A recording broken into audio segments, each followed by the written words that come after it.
नमस्कार दोस्तों, एक समय की बात है। एक छोटे से गांव में राजू नाम का एक दूध वाला रहता था।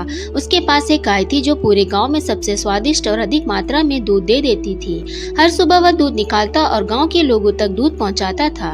एक दिन राजू को यह एहसास हुआ कि गांव वालों को उसकी गाय का दूध बहुत पसंद आ रहा है। इस बात से उसे बहुत खुशी होती है और उसके दिमाग में एक उपाय आता है। वह सोचता है कि अगर मैं दूध में पानी मिला दूं तो अब मैं अपना मुनाफा बढ़ा सकता हूँ और किसी को पता भी नहीं चलेगा। उस दिन के बाद से राजू गांव वालों को दूध पहुंचाने से पहले उसमें पानी मिला देता था।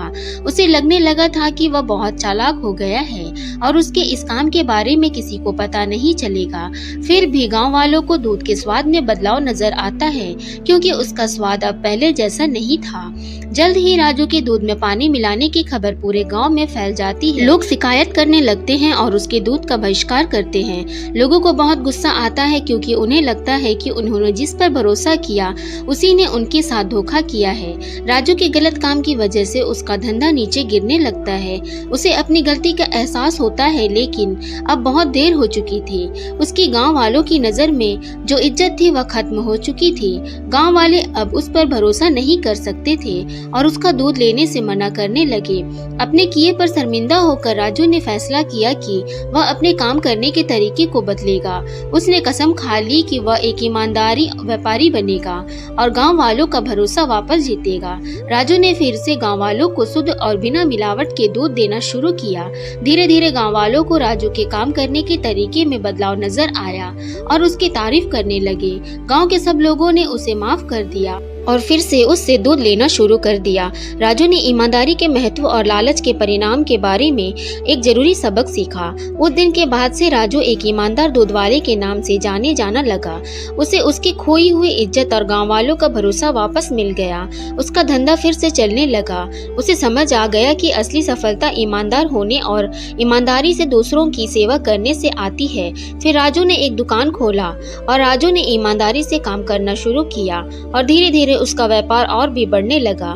अब वह न सिर्फ गांव बल्कि आसपास के शहरों में भी लोकप्रिय हो गया था। गांव वाले उसकी ईमानदारी और मेहनत की तारीफ करते हुए कहते, राजू अब सच में बदल चुका है और उसकी दुकान पर मिलने वाला दूध शुद्ध और ताजे होता है। एक दिन गांव में एक बड़ा मेले का आयोजन हुआ जिसमें आसपास के इलाकों से व्यापारी लोग आए थे। राजू ने भी अपनी दुकान लगाई, लेकिन इस बार वह कुछ खास करना चाहता था। उसने सोचा कि अगर वह अपने दूध को और बेहतर तरीके से पेश कर सके तो उसकी दुकान और भी ज्यादा आकर्षित होगी। राजू ने मेले में कुछ अलग किया। उसने अपने दूध में ताजे फल, घी और शहद को मिलाकर के एक नई तरह की मिठाई बनाई। वह इसे गांव वालों और मेले में आए लोगों को चखने के लिए मुफ्त में देने लगा। धीरे धीरे लोग उसकी मिठाई के स्वाद के दीवाने हो गए और उसका व्यापार और भी आगे बढ़ गया। इसी दौरान एक दिन किसी दूर के शहर से एक बड़ा व्यापारी राजू से मिलने आया। उसने राजू से बोला, तुम्हारी दुकान पर आने वाले लोग इतने खुश क्यों रहते हैं? लगता है तुम्हारी ईमानदारी की वजह से। क्या तुम इसे और बड़े स्तर पर फैलाना चाहते हो? राजू ने मुस्कुराते हुए जवाब दिया, ईमानदारी ही सबसे बड़ी संपत्ति है। मैंने ये सीखा है कि जब हम लोगों के विश्वास को जीतते हैं तो फिर सब कुछ अपने आप सही रास्ते पर आ जाता है। व्यापारी को राजू की बातों में सच्चाई दिखी और उसने राजू से साझेदारी का प्रस्ताव दिया। वह चाहता था कि राजू अपने दूध और मिठाई की दुकान को और बड़े स्तर पर फैलाए। राजू ने सोचा, यह एक बड़ा अवसर हो सकता है, लेकिन मुझे अपनी ईमानदारी और नुकसान को कभी भी समझौता नहीं करने देना चाहिए। काफी देर सोच विचार के बाद राजू ने साझेदारी स्वीकार कर ली, लेकिन उसने यह शर्त रखी कि व्यापार में शुद्धता और गुणवत्ता को कभी भी नुकसान नहीं पहुंचाया जाएगा। व्यापारी ने उसकी शर्त मानी और दोनों ने मिलकर अपने व्यापार को और बड़ा किया। अब राजू न केवल अपने गांव में बल्कि आसपास के शहरों में भी प्रसिद्ध हो गया।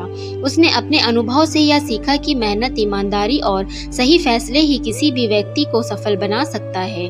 दोस्तों, इस कहानी से हमें बहुत कुछ सीखने को मिलता है। हमें हमेशा ईमानदारी से काम करना चाहिए। अगर हम ईमानदारी से चलेंगे तो हमारा काम बहुत आगे तो बढ़ेगा और साथ ही हमें भी इज्जत मिलेगी। मैं उम्मीद करती हूँ कि आप लोगों को ये कहानी पसंद आई होगी। अगर कहानी पसंद आई हो तो लाइक, शेयर, कमेंट कर दीजिए और इसी तरह की कहानी सुनने के लिए चैनल को सब्सक्राइब कर लीजिए। मिलते हैं अगली कहानी के साथ।